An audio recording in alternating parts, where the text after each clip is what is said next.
I was arrested on December 1st, 1955 for refusing to stand up on the orders of the bus driver after the white seats had been occupied in the front. And of course I was not in the front of the bus as many people have written and spoken that I got on the bus and took a front seat, but I did not. I took a seat that was just back of where the white people were sitting. And in fact, the last seat, and the man was next to the window, and I took an aisle seat, and there were two women across. And we went on undisturbed until about the second or third stop when some white people boarded the bus and left one man standing. And when the driver noticed him standing, he told us to stand up and let him have those seats. He referred to them as front seats. And when the other three people, after some hesitancy, stood up, he wanted to know if I was going to stand. I told him I was not, and he told me he would have me arrested. And I told him he may do that. And of course he did. He didn't move the bus any further than where we were, and went out of the bus, stood in the door, and several people got off. Didn't any white people get off, but several of the black people got off. And shortly thereafter, the two policemen came on the bus, and one asked me if the driver had told me to stand, and I said yes. And he wanted to know why I didn't stand. I told him I didn't think I should have to stand up. And then I asked him, why did they push us around? And he said, and I quote him, "I don't know, but the law is the law and you are under arrest." And with that, I got off the bus under arrest. It was put in the paper that I had been arrested. And of course, there were people, Mr. E.D. Nixon, who was the legal redress chairman of the NAACP, the Montgomery branch of the NAACP. And he made a number of calls during the night and called a number of ministers. And they set a meeting for this. I was arrested on a Thursday evening, and on Friday evening is when they had the meeting at the Dexter Avenue Baptist Church where Dr. Martin Luther King was the pastor. And a number of citizens came, and I told them the story. And then from then on, it became news about my being arrested. And on my trial, which was December 5th, is when they found me guilty, and I was the lawyers Fred Gray and Charles Langford, who were representing me, they filed an appeal. And of course I didn't pay any fine. They set a meeting at the Holt Street Baptist Church on the evening of December 5th, because that was December 5th was the day that people stayed off in large numbers and did not ride the bus. In fact, most of the buses, I think all of them were just about empty, with the exception maybe a very, very few people. And when they found out that one day's protest had kept the people off the bus, they made it came to a vote actually, and it was unanimously decided that they would not ride the buses anymore until changes for the better were made.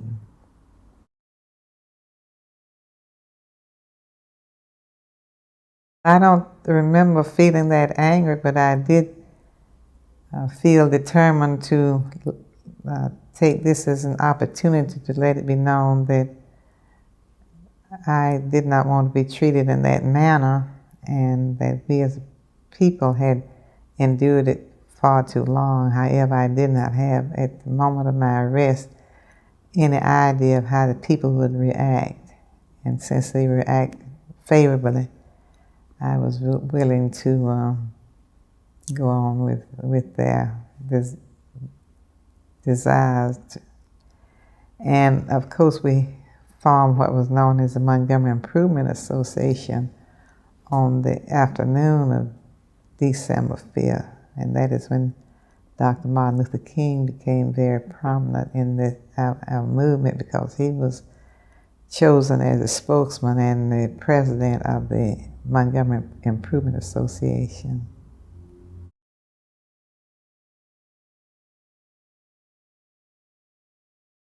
As I look back on those days, it's just like a dream, and the only thing that bothered me was that we waited so long to make this protest and to let it be known wherever we go that all of us should be free and equal and have all opportunities that others should have.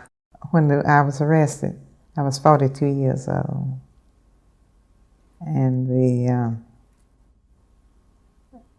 there were so many needs for us to continue to work for freedom, because I didn't think that we should have to be treated in the way we were just for the sake of white supremacy, because it was designed to make them feel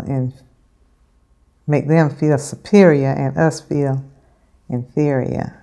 And that was the whole plan of racially enforced segregation.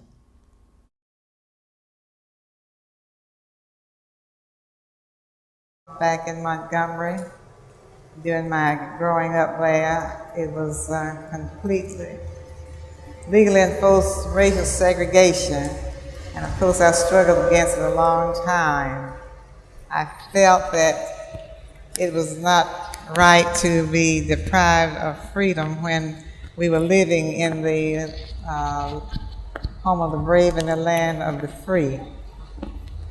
Of course, when I refused to stand up on the orders of the bus driver for a white passenger to take the seat, and when I was not sitting in the front of the bus, as so many people have said, and neither was my feet hurting, as many people have said, but I had made up my mind that I would not give in any longer to legally enforced racial segregation. And of course, that my arrest brought about the protests for more than a year. And in doing so, Dr. Martin Luther King became prominent because he was the leader of our protests, along with many other people. And I'm very glad that this experience that I had then brought about a movement that triggered across the United States and in other places. My mother was one. Well, my family, I would say, my mother, my maternal grandparents. I grew up with them, and of course my mother was a teacher in the rural school, and she believed in freedom and equality for people, and did not have the notion that we were supposed to live as we did under legally enforced racial segregation. She didn't believe in it. Just by her attitude and her way she talked, and that we were human beings and we should be treated as such. Just the way I grew up, yes, she did. And of course my grandfather had the same idea as well as my grandmother. both of them were born before the emancipation, before slavery ended, and they suffered a lot as young children during slavery. And of course, after slavery, it was not that much better, but I guess it was some better. And they were farmers, lived in the rural area in Alabama. My mother was a teacher, and I did attend school when she was teaching. And of course, my very first teacher was Miss Sally Hill, and I liked her very much. In fact, I liked school when I was very young, in spite of the fact that it was a little one-room school for all students, all ages from the very youngest until up to teen, as long as they went to school. And it was only a short term, 5 months of the year instead of the regular 9 months of the year for us.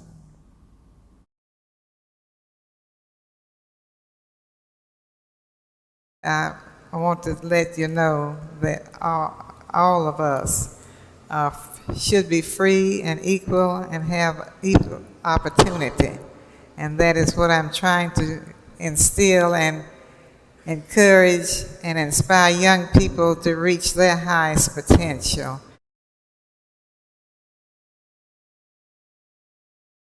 We work with young people from the ages of 11 to 17, and our main program is the Pathways to Freedom, and we will be going from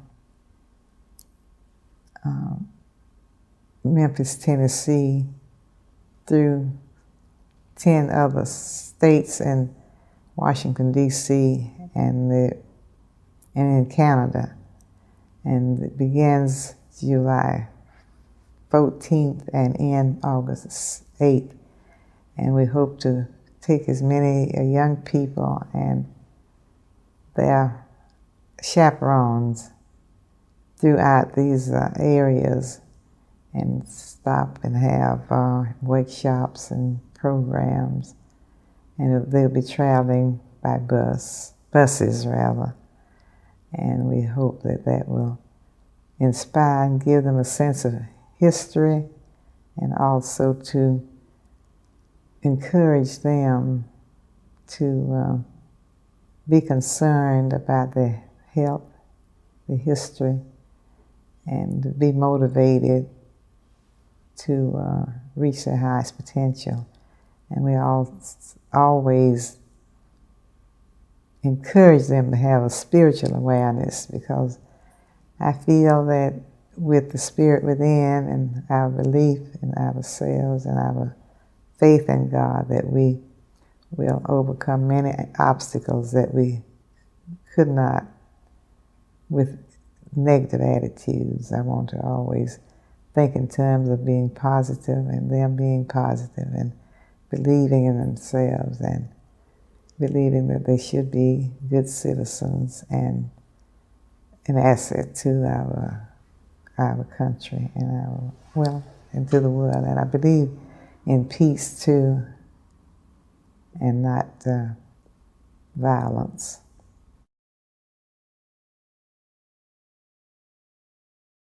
I think to believe in yourself and to feel that when you feel like you have the right idea, is to stay with it. And of course, it all depends upon the cooperation of the people around. And since people were very cooperative and stayed off the buses, and from that, of course, we went on to other things. And I, along with Mrs. Steele, who's here with me, organized the Rosa and Raymond Parks Institute for the Self-Development. Of course, Raymond being my husband, who's now deceased, and he was another person who inspired me because he believed in freedom and equality himself.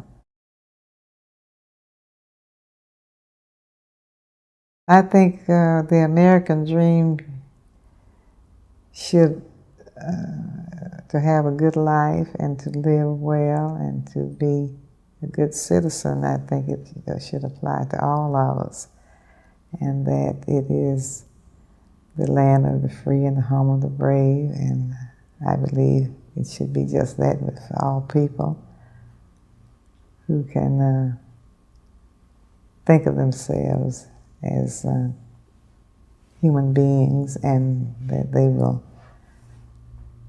enjoy the blessings of the freedom of this country. We still have a long way to go, and we still have many obstacles and many challenges to face, and it's far from perfect, and it may never be, but I think as long as we do the best we can to improve conditions, then more people will be benefited.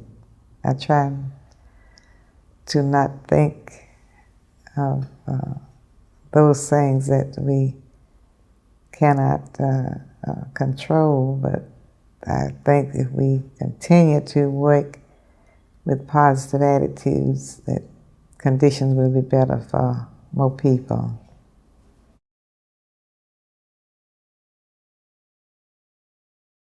Advice I would give any young person is, first of all, to rid themselves of prejudice and ill will against other people, and to be concerned about what they can do to help others, and of course to get a good education and take advantage of the opportunities that they have, because there are some more opportunities in today's youth than I had when I was young.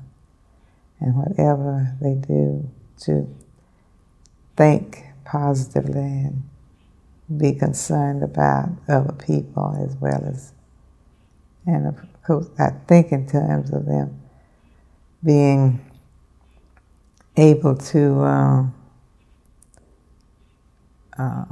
not succumb to many of the temptations, especially the use of drugs and substances that will destroy the health and physical health as well as mental health. The reason we start with them so young is try to get them before they get into that area, and of course it takes a good family life, and of course there are those who maybe have strayed away, and I would certainly advise them to find some means of helping themselves, even if they have gotten into some problems. And of course we have so many broken homes now, but even those, if they can find some means of being encouraged, and to try to find some role models that people in schools and in churches and whatever means that they can, and other organizations. That's why I believe in organizations, and that we need to be organized to work together instead of being so scattered about and not having any positive outlook on life.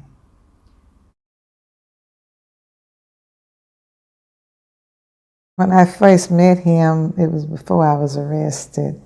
I met him in August of 1955, and when he came to be the guest speaker at an NAACP meeting when I was secretary, I was very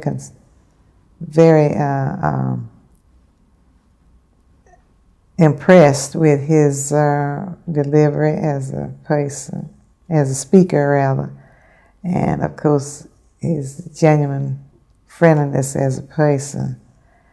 And his attitude was, of course, to work and do whatever he could in the community through his church to make a difference in the way of life we had at that time.